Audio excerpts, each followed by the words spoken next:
La loi 1, livre I, séance 16. 31 janvier 1981. Ra, je suis Ra. Je vous salue dans l'amour et la lumière du Créateur infini. Nous communiquons maintenant. Interlocuteur, je voudrais demander, considérant la distorsion de libre arbitre de la loi 1, comment les gardiens assurent la quarantaine de la Terre? Est-ce que cette quarantaine est dans les limites du libre arbitre? Ra, je suis Ra. Les gardiens gardent la distorsion de libre arbitre des complexes mental corps esprit de troisième densité sur cette sphère planétaire. Les événements qui ont nécessité l'activation de la quarantaine interféraient avec la distorsion de libre arbitre des complexes mental corps esprit. Interlocuteur, je me trompe peut-être, mais il me semble que ce serait du libre arbitre du groupe d'Orion, disons, d'interférer. Comment cela s'équilibre-t-il avec les informations que vous venez de donner? Ra, je suis Ra. La régulation se fait de dimension à dimension. Les tentatives faites, par ceux qu'on appelle croisés, d'interférer avec le libre arbitre sont acceptables dans la dimension de leur compréhension. Cependant, les complexes mental corps esprit de cette dimension que vous appelez troisième, forment une dimension de libre arbitre qui n'est pas capable, dirons-nous, de reconnaître complètement les distorsions vers la manipulation. Ainsi, afin d'équilibrer les variations dimensionnelles de vibration, une quarantaine, c'est-à-dire une situation de régulation, est établie, par laquelle le libre arbitre du groupe d'Orion n'est pas arrêté mais tenu en respect. Entre-temps, le troisième groupe n'est pas privé de libre choix. Interlocuteur, est-ce que les fenêtres qui s'ouvrent de temps en temps et laissent entrer le groupe d'Orion ont quelque chose à voir avec cet équilibrage de libre arbitre? Ra, je suis Ra. Cela est exact. Interlocuteur, pouvez-vous me dire comment cela fonctionne? Ra, je suis Ra. L'analogie la plus proche serait un générateur de nombres aléatoires, dans certaines limites. Interlocuteur, quelle est la source de ce générateur de nombres aléatoires? Est-il créé par les gardiens pour équilibrer ce qu'ils gardent? Ou bien la source n'est-elle pas les gardiens? Ra, je suis Ra. Toutes les sources sont une. Cependant, nous comprenons votre demande. Le phénomène des fenêtres est un phénomène autre soit en provenance des gardiens. Il fonctionne à partir des dimensions au-delà de l'espace-temps, dans ce que vous pouvez appeler la région de l'énergie intelligente. Tout comme vos cycles, ces régulations, ces rythmes, sont comme l'horloge qui sonne. Dans le cas des fenêtres, aucune des entités n'a d'horloge. C'est pourquoi cela semble aléatoire. Ce n'est pas aléatoire dans la dimension qui produit cet équilibre. C'est pourquoi nous avons dit que l'analogie est dans certaines limites. Interlocuteur, ainsi cette régulation par des fenêtres empêche les gardiens de réduire leur polarisation positive s'ils éliminent totalement le contact Orion par un bouclier. Est-ce exact? Ra, je suis Ra. Ceci est partiellement exact.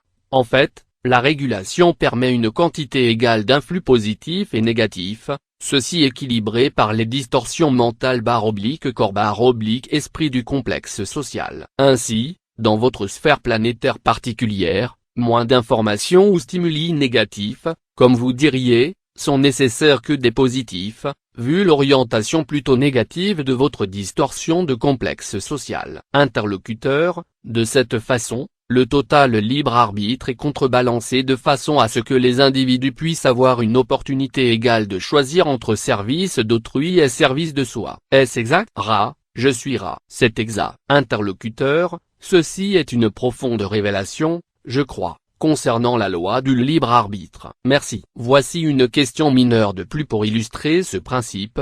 Si la Confédération atterrissait sur Terre, ils seraient pris pour des dieux, rompant ainsi la loi du libre arbitre et réduisant leur polarisation de service à tous. Je présume que la même chose se produirait si le groupe d'Orion atterrissait. Comment cela affecterait-il leur polarisation du service de soi s'ils étaient capables d'atterrir et d'être pris pour des dieux? Ra, je suis Ra. Dans l'éventualité d'un atterrissage en masse du groupe d'Orion, l'effet de polarisation serait fortement vers une augmentation du service de soi, précisément l'opposé de l'opportunité précédente que vous avez mentionnée. Interlocuteur, si le groupe d'Orion était capable d'atterrir, est-ce que cela accentuerait leur polarisation? Ce que j'essaie de comprendre c'est, vaut-il mieux pour eux travailler en coulisses pour faire des recrues, dirons-nous, de notre planète, la personne de notre planète allant strictement son propre chemin en utilisant le libre arbitre, ou bien est-ce mieux pour le groupe d'Orion d'atterrir sur notre planète,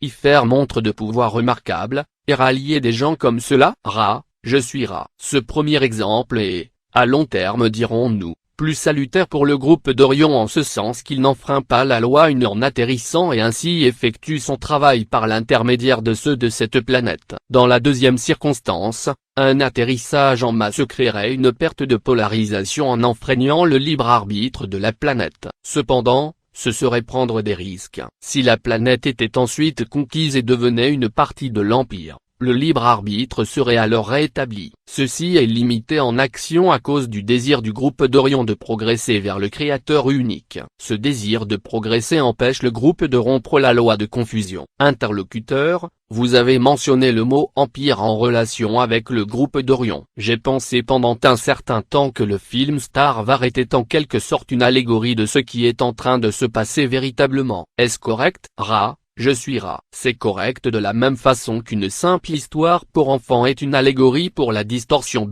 / compréhension du complexe physique / philosophique / sociétal. Interlocuteur, y a-t-il une moisson d'entités orientées vers le service de soi comme il y a une moisson de ceux qui sont orientés vers le service d'autrui? Ra, je suis Ra. Il y a une moisson. Ceux qui sont à même d'entrer en quatrième densité grâce au niveau du complexe vibrationnel peuvent choisir la manière de poursuivre leur recherche du Créateur unique. Interlocuteur, alors quand nous entrerons dans la quatrième densité il y aura une division, dirons-nous, une partie des individus allant en quatrième densité iront vers des planètes ou des lieux où il y a du service d'autrui, et une partie iront vers des lieux où il y a du service de soi. Est-ce exact? Ra, je suis Ra. Cela est exact. Interlocuteur, pouvez-vous me dire l'origine des 10 commandements? Ra, je suis Ra. L'origine de ces commandements suit la loi d'entité négative imprimant des informations sur des complexes mental / corps / esprit positivement orienté. Les informations ont tenté de copier ou singer la positivité alors qu'elles gardaient des caractéristiques négatives. Interlocuteur, est-ce que cela a été fait par le groupe d'Orion? Ra, je suis Ra. Cela est exact. Interlocuteur, quel était leur but en faisant cela? Ra, je suis Ra. Le but du groupe d'Orion, comme mentionné précédemment, est la conquête et la mise en esclavage. Cela est fait en trouvant et établissant une élite et en faisant en sorte que d'autres servent cette élite au travers de divers instruments, comme les lois que vous avez mentionnées et d'autres données par cette entité. Interlocuteur, celui qui a reçu les commandements était-il orienté positivement ou négativement? Ra, je suis Ra. Le destinataire était quelqu'un d'une positivité extrême, ce qui explique certaines des caractéristiques pseudo-positives des informations reçues. Comme il en va pour les contacts non réussis, cette entité, ce complexe vibratoire, Moïse, n'est pas resté d'une influence crédible parmi ceux qui avaient d'abord entendu la philosophie de l'un,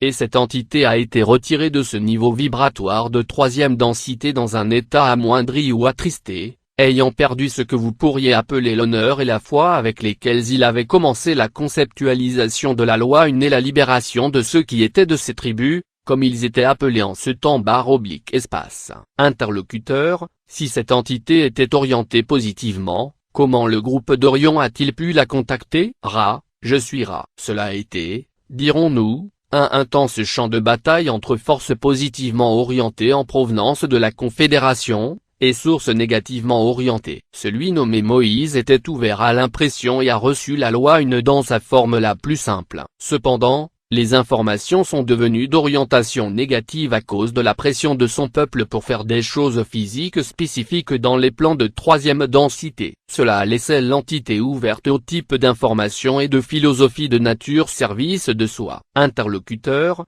une entité pleinement consciente de la connaissance de la loi ne dirait jamais. Tu ne feras point. Est-ce exact? Ra, je suis Ra. Cela est exact. Interlocuteur, pouvez-vous me dire quelques mots de votre complexe mémoriel sociétal, et comment vous avez pris conscience de la loi Ra, je suis Ra. La voie de notre apprentissage est gravée dans le moment présent. Il n'y a pas d'histoire comme nous comprenons votre concept. Figurez-vous, si vous voulez, un cercle d'actualité. 1. Nous connaissons l'alpha et l'oméga comme l'intelligence infinie. Le cercle ne s'interrompt jamais, il est présent. Les densités que nous avons traversées en divers points du cercle correspondent aux caractéristiques de cycle. 1. Le cycle de la prise de conscience. 2. Le cycle de la croissance. 3. Le cycle de la prise de conscience de soi. 4. Le cycle de l'amour ou compréhension. 5. Le cycle de la lumière ou sagesse. 6. Le cycle de la lumière/amour, amour/lumière,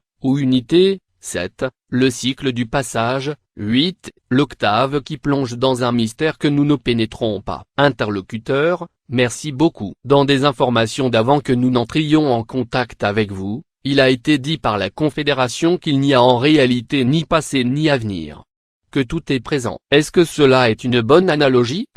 Je suis Ra. Il y a passé, un présent et un futur en troisième densité. Dans une vue d'ensemble telle qu'une entité peut en avoir, extraite du continuum espace/temps, il peut être vu que dans le cycle en achèvement il n'existe que le présent. Nous-mêmes nous cherchons à apprendre cette compréhension. Au 7e niveau ou dimension, nous allons, si nos humbles efforts sont suffisants, devenir un avec le tout, n'ayant dès lors ni mémoire, ni identité, ni passé ni futur, mais existant dans le tout. Interlocuteur, est-ce que cela signifie que vous aurez conscience de tout ce qui est?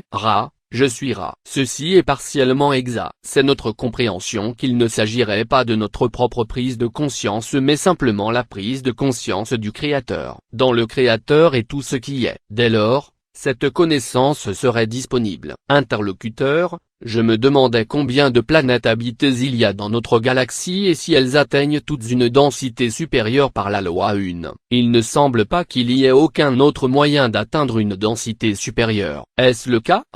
Je suis Ra. Veuillez reformuler votre demande. Interlocuteur, combien de planètes habitées y a-t-il dans notre galaxie?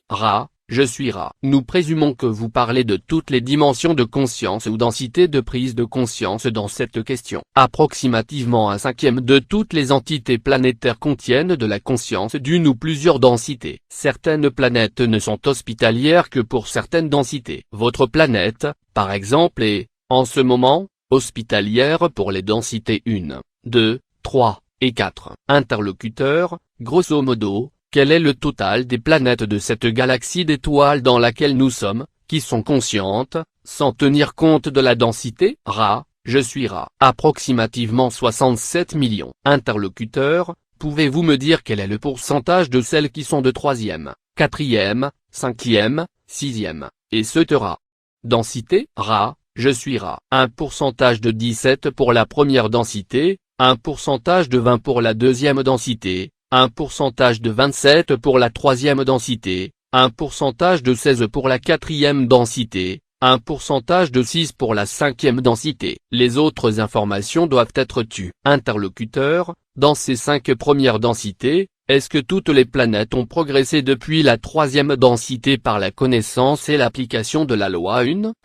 Je suis Ra. C'est exact. Interlocuteur, ainsi, le seul moyen pour la planète de sortir de la situation dans laquelle nous nous trouvons est que la population prenne conscience de la loi 1 et la mette en pratique. C'est bien ça? Je suis Ra. C'est exact. Interlocuteur, pouvez-vous me dire quel est le pourcentage, parmi les planètes de 3e, 4e, et 5e densité dont vous venez de parler, de celles qui sont polarisées négativement vers le service de soi? Je suis Ra. Ceci n'est pas une demande à laquelle nous pouvons répondre étant donné la loi de confusion. Nous pouvons seulement dire que les planètes orientées négativement vers le service de soi sont bien moins nombreuses. Vous donner des chiffres exacts ne serait pas approprié. Interlocuteur, je voudrais faire une analogie quant à la raison pour laquelle il y en a moins d'orientés négativement, et vous demandez ensuite si l'analogie est bonne. Dans une société orientée positivement vers le service d'autrui, il serait simple de faire bouger un gros bloc de rocher en demandant à tous d'aider à le bouger. Dans une société orientée vers le service de soi, il serait bien plus difficile de faire travailler tout le monde au bien commun pour faire bouger le rocher. Dès lors, il est beaucoup plus facile d'accomplir les tâches pour créer le service d'autrui et de grandir dans des communautés positivement orientées que dans des communautés négativement orientées. Est-ce exact? Je suis Ra. C'est exact. Interlocuteur, merci beaucoup. Pouvez-vous me dire comment la Confédération des planètes a été formée et pourquoi? Je suis Ra. Le désir de servir commence, dans la dimension de l'amour ou compréhension, par être un objectif irrésistible du complexe mémoriel sociétal. Ainsi, ces pourcentages d'entités planétaires, plus approximativement 4 pourcents supplémentaires de ceux dont nous ne pouvons pas révéler l'identité, se sont trouvés il y a très longtemps dans votre temps, recherchant la même chose, le service d'autrui. La relation entre ces entités, à mesure qu'elles entraient dans une compréhension d'autres êtres, d'autres entités planétaires, et d'autres concepts de service, a été de partager et de poursuivre ensemble ces buts communs de service. Alors chacun a volontairement placé les données du complexe mémoriel sociétal dans ce que vous pouvez considérer comme un complexe central de pensée, disponible à tous. Cela a ensuite créé une structure grâce à laquelle chaque entité pouvait travailler sur son propre service tout en faisant appel à toute autre compréhension nécessaire au renforcement du service. Voilà la cause de la formation et la manière de travailler de la Confédération. Interlocuteur,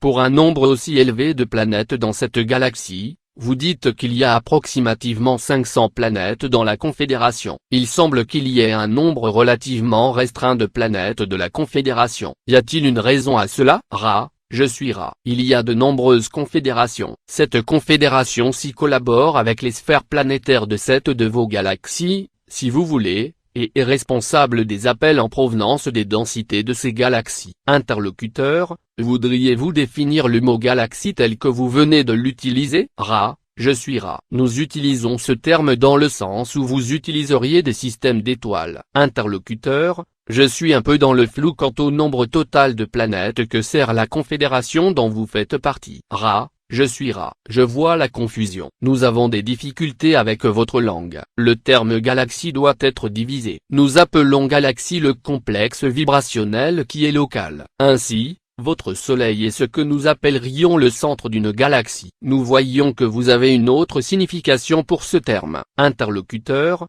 oui. Pour notre science, le terme galaxie fait allusion au système stellaire lenticulaire qui contient des millions et des millions d'étoiles. Il y a eu confusion à ce propos au cours d'une de nos communications précédentes, et je suis content de pouvoir éclaircir. En utilisant le mot galaxie dans le sens que je viens de dire, en utilisant le système stellaire lenticulaire qui contient des millions d'étoiles, avez-vous connaissance de l'évolution dans d'autres galaxies que celle-ci? Ra, je suis Ra. Nous sommes conscients qu'il y a de la vie en infinie capacité. Vous avez raison dans cette supposition. Interlocuteur, pouvez-vous me dire si la progression de la vie dans d'autres galaxies est semblable à la progression de la vie dans notre galaxie? Ra, je suis Ra. La progression est assez proche de celle-ci, approchant asymptotiquement de la confluence à travers tout l'infini. Le libre choix de ce que vous appelleriez des systèmes galactiques provoque des variations de nature extrêmement mineures d'une de vos galaxies à une autre. Interlocuteur, alors la loi 1 est vraiment universelle dans la création d'une progression vers la 8e densité dans toutes les galaxies. Est-ce exact? Ra, je suis Ra. C'est exact. Il y a des formes infinies, des compréhensions infinies, mais il y a une seule progression. Interlocuteur, je présume qu'il n'est pas nécessaire qu'un individu comprenne la loi 1 pour passer de la 3e à la 4e densité. Ai-je raison? Ra, je suis Ra. Il est absolument nécessaire qu'une entité réalise consciemment qu'elle ne comprend pas, pour être moissonnable. Comprendre n'est pas de cette densité. Interlocuteur, voilà un point très important. Je n'ai pas utilisé le bon mot. Ce que je voulais dire c'est que je crois qu'il n'est pas nécessaire qu'une entité ait pris conscience de la loi 1 pour passer de 3e en 4e densité. Ra, je suis Ra. Cela est exact. Interlocuteur, à quel point, dans les densités, est-il nécessaire qu'une entité soit consciente de la loi 1 pour pouvoir progresser? Ra, je suis Ra. La moisson de 5e densité est de celle dont les distorsions vibratoires acceptent consciemment l'honneur / le devoir de la loi 1. Cette responsabilité / cet honneur est la base de cette vibration. Interlocuteur, pouvez-vous me dire un peu plus de ce concept d'honneur / responsabilité? Ra, je suis Ra. Toute responsabilité est un honneur. Tout honneur est une responsabilité. Interlocuteur, merci. Vous est-il possible de donner une brève description des conditions en 4e densité? Ra, je suis Ra. Nous vous demandons de considérer, pendant que nous parlons, qu'il n'y a pas de mots pour décrire positivement la 4e densité. Nous pouvons seulement expliquer ce qu'elle n'est pas, et dire approximativement ce qu'elle est. Au-delà de la 4e densité, notre capacité se limite de plus en plus, jusqu'à ce que nous devenions sans mots. Ce que la 4e densité n'est pas, elle n'est pas de mots, sauf si choisie. Elle n'est pas de lourd véhicule chimique pour les activités du complexe corps. Elle n'est pas de disharmonie à l'intérieur du soi. Elle n'est pas de disharmonie entre les peuples. Elle n'est pas dans les limites de la possibilité de causer la disharmonie de quelque manière que ce soit. Approximation de qualification positive.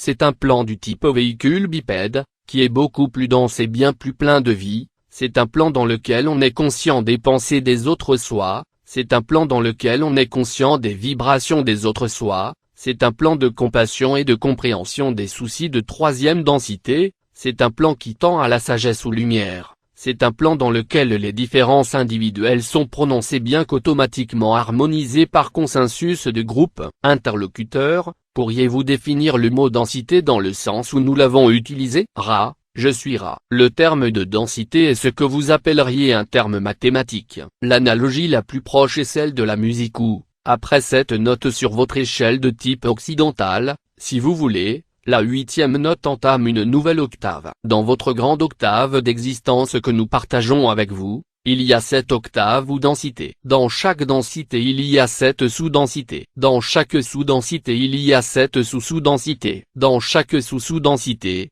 7 sous-sous-sous-densités, et ainsi de suite, à l'infini. Interlocuteur, j'ai remarqué que le temps de cette séance a légèrement dépassé 1 heure. Je voudrais demander maintenant si nous devrions poursuivre. Quel est l'état de l'instrument? Ra. Je suis Ra. Cet instrument est en équilibre. C'est bien de continuer si vous le désirez. Interlocuteur, je comprends que chaque densité a 7 sous-densités qui à leur tour ont 7 sous-densités, et ainsi de suite. Ceci s'étend réellement loin puisque chacune est augmentée de la puissance 7. Est-ce que cela veut dire qu'à n'importe quel niveau de densité, tout ce à quoi vous pouvez penser se produit? Ra. Je suis Ra. De votre confusion nous sélectionnons le concept qui vous donne du mal, c'est-à-dire l'infinité / opportunité. Vous pouvez considérer tout complexe de possibilité / probabilité comme ayant une existence. Interlocuteur, est-ce que des choses comme les rêves éveillés deviennent réels dans d'autres densités? Ra. Je suis Ra. Cela dépend de la nature de la rêverie. C'est un vaste sujet. Peut-être que la chose la plus simple que nous puissions dire c'est que si le rêve éveillé,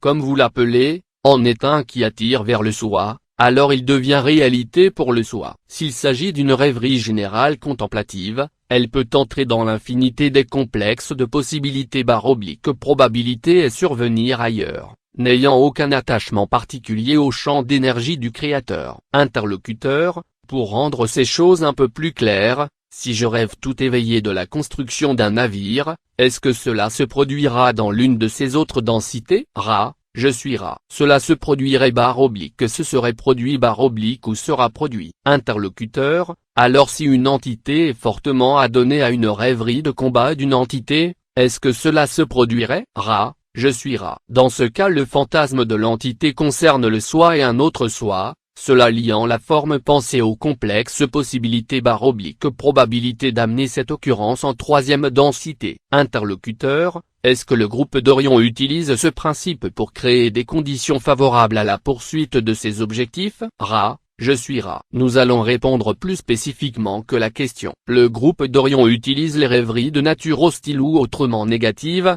pour alimenter ou renforcer ses formes pensées. Interlocuteur, est-ce que les nombreux missionnés, qui sont venus et viennent sur notre planète, sont soumis aux pensées d'Orion? Ra. Je suis Ra. Comme nous l'avons dit précédemment, les missionnés deviennent complètement la créature de troisième densité dans le complexe mental / corps. Il y a juste autant de chances d'une telle influence sur un missionné que sur un complexe mental / corps / esprit de cette sphère planétaire. La seule différence survient dans le complexe esprit qui, s'il le souhaite, a une armure de lumière, si vous voulez, qui lui permet de reconnaître plus clairement ce qui n'est pas comme il serait approprié de désirer par le complexe mental / corps / esprit. Ceci n'est pas davantage qu'une inclination et ne peut être appelé une compréhension. En outre, le missionné est, dans son propre mental / corps / esprit, moins déformé vers, allons-nous dire, les pièges des confusions positives / négatifs de troisième densité. Dès lors, souvent il ne reconnaît pas si facilement comme le ferait un individu plus négatif, la nature négative des pensées ou des êtres. Interlocuteur, alors est-ce que les missionnés seraient, à mesure qu'ils s'incarnent ici, des cibles à haute priorité du groupe d'Orion, Ra, je suis Ra. Cela est exact. Interlocuteur, s'il est empiété avec succès sur un missionné, dirais-je, par le groupe d'Orion, qu'est-ce qui arriverait à ce missionné au moment de la moisson? Ra, je suis Ra. Si l'entité missionnée démontre par l'action une orientation négative envers les autres soit, elle serait comme nous l'avons dit précédemment, prise dans les vibrations planétaires et après la moisson elle devrait probablement répéter le maître cycle de troisième densité comme une entité planétaire. Ceci sera la dernière question complète de cette séance. Y a-t-il une courte question à laquelle nous pouvons répondre avant de clôturer cette séance en interlocuteur? Est-ce que le confort de l'instrument peut être amélioré? Ra, je suis Ra. Le confort de cet instrument est aussi bon qu'il vous est possible de le rendre étant donné les distorsions de faiblesse de son complexe corps. Vous êtes consciencieux. Je suis Ra. Je vous laisse dans l'amour et la lumière du Créateur infini unique. Allez et réjouissez-vous dans la puissance et la paix. Adonné. 1. Original, Ben et NDT.